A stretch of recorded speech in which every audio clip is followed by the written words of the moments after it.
फरमाया आयशा नफ्सा नफ्सी का आलम होगा, मेरी उम्मत गुनाहों की वजह से जहन्नम के किनारे पे खड़ी होगी, नफ्सा नफ्सी का आलम होगा।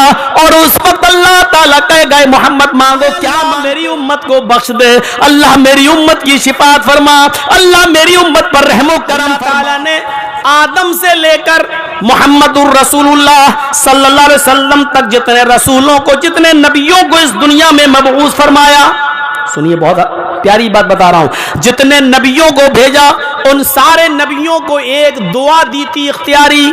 आए नबियों, आए पैगंबरों, मैं तुम्हारी कोई दुआ सुनूं या ना सुनूं, लेकिन एक दुआ का इख्तियार तुम्हें देता हूं, मांगो जो तुम्हें मांगना है, जो तुम मांगोगे वो मैं दूंगा। इख्तियार देता हूं, जो तुम मांगोगे वो मैं तुम्हें दूंगा। लिकुल्ले नबिय्यिन दावतुन व दावतुम व दावती इख्तबातु दावती।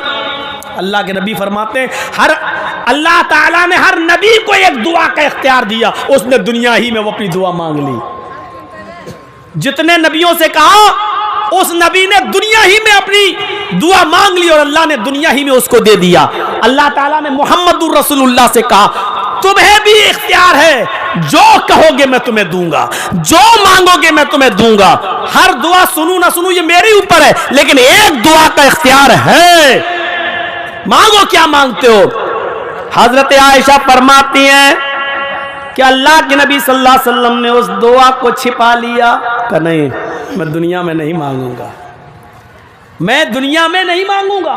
सारे नबियों ने मांग ली। हजरत आयशा कहती हैं अल्लाह के नबी, अल्लाह ने आपको अब इख्तियार दे दिया है दुनिया में दुआ मांगने का, तो मांग लो। सुबह हम उठते हैं भूखे तो शाम को खाना मिलता है, और शाम को अगर भूखे सोते हैं तो सुबह मिलता है, शाम को खाऊं तो सुबह भूखा, और सुबह खा लूं तो शाम को भूखा सोना पड़ता है। अल्लाह ने इख्तियार दिया है, आए अल्लाह के नबी सल्लल्लाहु अलैहि वसल्लम मांग लो, मालो दौलत मांग लो, सोना चांदी मांग लो, दुनियावी जिंदगी ऐशो आराम के साथ गुजर जाए, ये दुआ मांग लो। हजरत आयशा मशवरा दे रही हैं कि मांग लीजिए, हमारी जिंदगी इस तरीके से क्यों कटे, इस हाल में क्यों कटे कि 2-2 महीने तक घर में चूल्हा ना जले, इस हाल में हमारी जिंदगी क्यों कटे। अल्लाह ताला तो आपको इख्तियार दे रहा है कि एक दुआ है, मांग लो। अल्लाह के नबी फरमाते हैं आयशा ये जिंदगी तो कैसे तैसे कट जाएगी, लेकिन मैं ये दुआ जिसका इख्तियार अल्लाह ने दिया है वो मैं दुनिया में नहीं मांगूंगा। नहीं मांगी, कहा ये दुआ बाकी है मेरी। अल्लाह रब्बुल आलमीन क़यामत के दिन नबी अकरम से कहेगा, तो अल्लाह के नबी सल्लल्लाहु अलैहि वसल्लम कहेंगे कि अल्लाह सारे नबियों को तूने एक एक दुआ दी थी, इख्तियार था कि जो मांगो दूंगा, उन्होंने दुनिया में मांग ली लेकिन मैंने नहीं मांगी। आए अल्लाह वो दुआ मेरी बाकी है जो मैं आज मांगना चाहता हूं। अल्लाह कहेगा हाँ ए मोहम्मद तुम्हारी एक दुआ बाकी है, इख्तियार है तुम्हें, मांगो क्या मांगते हो। मैंने वो दुआ क़यामत के दिन के लिए छिपा ली है। अल्लाह के नबी कहते हैं क़यामत के दिन अल्लाह मुझे इजाजत देगा, उस वक्त मैं मांगूंगा। फरमाया अय अल्लाह के नबी क़यामत के दिन आप क्या मांगेंगे।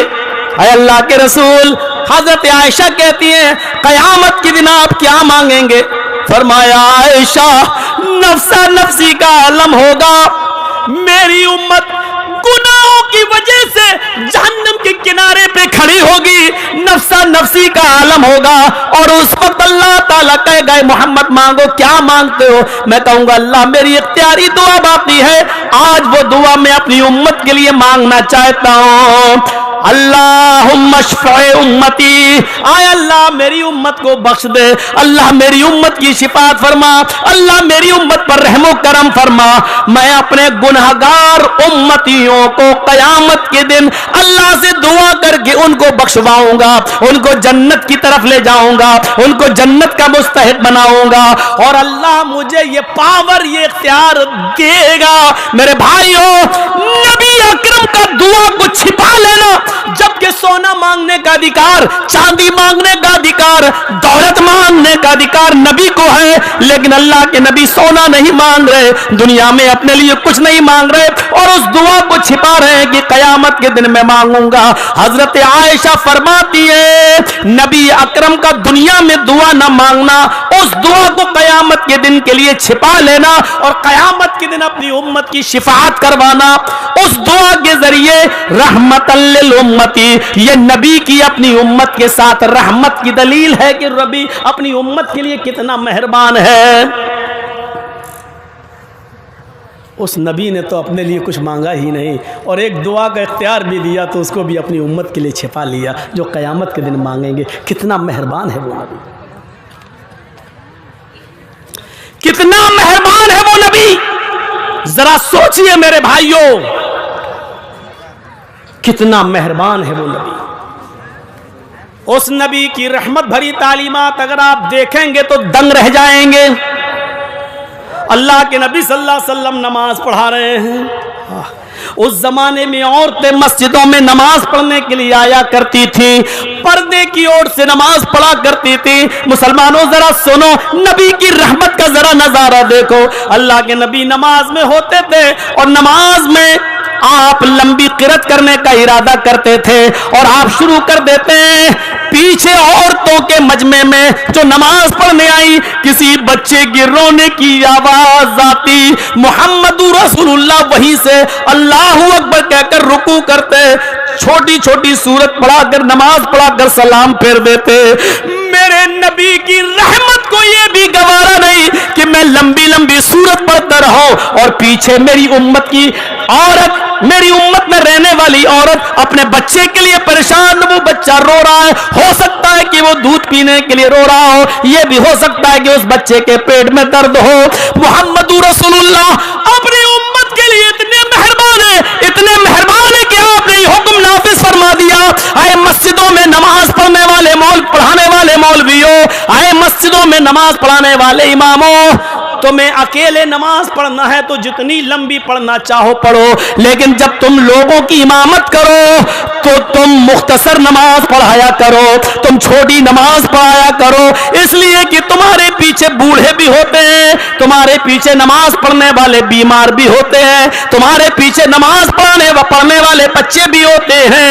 मेरे नबी की रहमत को यह गवारा नहीं कि तुम लंबी लंबी नमाज पढ़ो और कोई बूढ़ा नमाज पढ़ते पढ़ते गिर जाए। मेरे नबी की रहमत को यह भी गवारा नहीं कि तुम लंबी किरत करो और कोई बच्चा भूख की वजह से रोता रहे और चीखता रहे। मेरे भाइयों, नबी अकरम ने मौलवियों को, इमामों को हुक्म दे दिया कि जब तुम मस्जिद के अंदर नमाज पढ़ाओ तो मुख्तसर और छोटी नमाज पढ़ाओ। ये नबी की रहमत की दलील है, ये नबी की रहमत की दलील है। इतना मेहरबान है वो नबी। मेरे भाइयों, अल्लाह के नबी सल्लल्लाहु अलैहि वसल्लम फरमाते हैं जब तुम बिस्तर पर सोने के लिए जाओ, जब तुम बिस्तर पर सोने के लिए जाओ तो अपने बिस्तर को 3 बार झाड़ लिया करो। उस जमाने में आजकल की तरह लाइटें नहीं थी, लोग बिस्तर पे जब सोते थे तो बगैर झाड़े सो जाते थे। कभी कभी छिपकली वगैरह या मौजी जानवर उस पर पड़ा रहता था जो काट लेता था और डस लेता था, जिसके जहर से वो आदमी मर जाया करता था। मेरे नबी की रहमत देखो कि हुक्म दे दिया कि जब तुम बिस्तर पे सोने जाओ तो बिस्तर को झाड़ लिया करो, झाड़ने के बाद उस पर सोया करो। नबी अकरम की रहमत को यह गवारा नहीं कि मेरा उम्मती ईशा की नमाज पढ़ के बिस्तर पर ऐसी आए और लेट जाए और कोई खतरनाक जानवर मेरे उम्मती को काट ले और उसके जहर से वो मर जाए।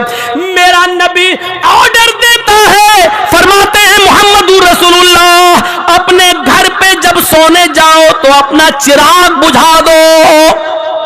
उस जमाने में कच्चे मकान हुआ करते थे, अगर चिराग जलता हुआ छोड़ दिया, तेज हवा चली और उसकी चिंगारी उड़कर किसी फूस के मकान में कहीं लग गई तो पूरा मकान जल जाया करता था। फरमाया जब तुम बिस्तर पे सोने जाओ तो चिराग बुझा दिया करो। मेरे नबी की रहमत को यह भी गवारा नहीं कि तुम चिराग जलता हुआ छोड़ दो और सोते रहो। और मुहम्मदुर रसूलुल्लाह सल्लल्लाहु अलैहि वसल्लम हुक्म दे रहे हैं इतनी गहरी नींद में सोते रहो कि हवा चले और चिराग उड़कर तुम्हारे मकान को जला दे, तुम्हारे कपड़े को जला दे, जिसकी आग में जल कर तुम मर जाओ। फरमाया चिराग बुझा दिया करो। ये चिराग बुझाने की हदीस हमारी लाइट पर भी फिट उतरेगी, क्योंकि कभी कभी रात में वोल्टेज हाई आए और शॉर्ट हुआ तो बल्ब की चिंगारी से भी आपका मकान जल सकता है। इसलिए चिराग बुझाने की हदीस लाइट बुझाने पर भी दलील है, यानी लाइट बुझा कर सोया करो। ये अल्लाह के नबी सल्लल्लाहु अलैहि वसल्लम का हुक्म है।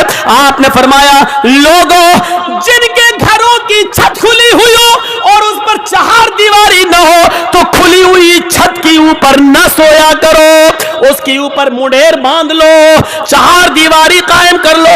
अगर खुली हुई छत है तो छत के ऊपर मत सो जाओ, इसलिए कि नींद में सोता मरता बराबर होता है। अचानक पेशाब करने के लिए उठे और नींद की हालत में हो तो ऐसा ना हो कि रात के अंधेरे में तुम उस चार दीवारी से जमीन के ऊपर गिर जाओ, नीचे गिर जाओ और मर जाओ। तो फरमाया खुली हुई छत के ऊपर मत सोया करो। अगर छत खुली और मुंडेर नहीं बंदी तो आपने फरमाया उस खुली हुई छत के ऊपर मत सोया करो। एक सहाबी मस्जिद में नमाज पढ़ने के लिए जा रहे हैं और उनके हाथों में कई तीर हैं, तीर का एक गुच्छा बंधा हुआ है और तीर की नोक आगे की तरफ होती है ना, वो कमान में लगा के जब छोड़ते हैं तो आगे कोई आदमी घायल हो जाता है, तो वो ऐसे लेके चल रहे थे तीर, ऐसे जैसे हम लोग लाठी वाठी लेके चलते हैं चल रहे हैं। तो वो सहाबी अजान की आवाज सुने मस्जिद में जाने लगे और तीर ऐसे ऐसे लेके जा रहे थे। अल्लाह के नबी वुजू बना रहे, नबी की नजर उस सहाबी के ऊपर पड़ी जो तीरों का गुच्छा लपेटे हुए है और तीर की नोक बाहर की तरफ निकली हुई है।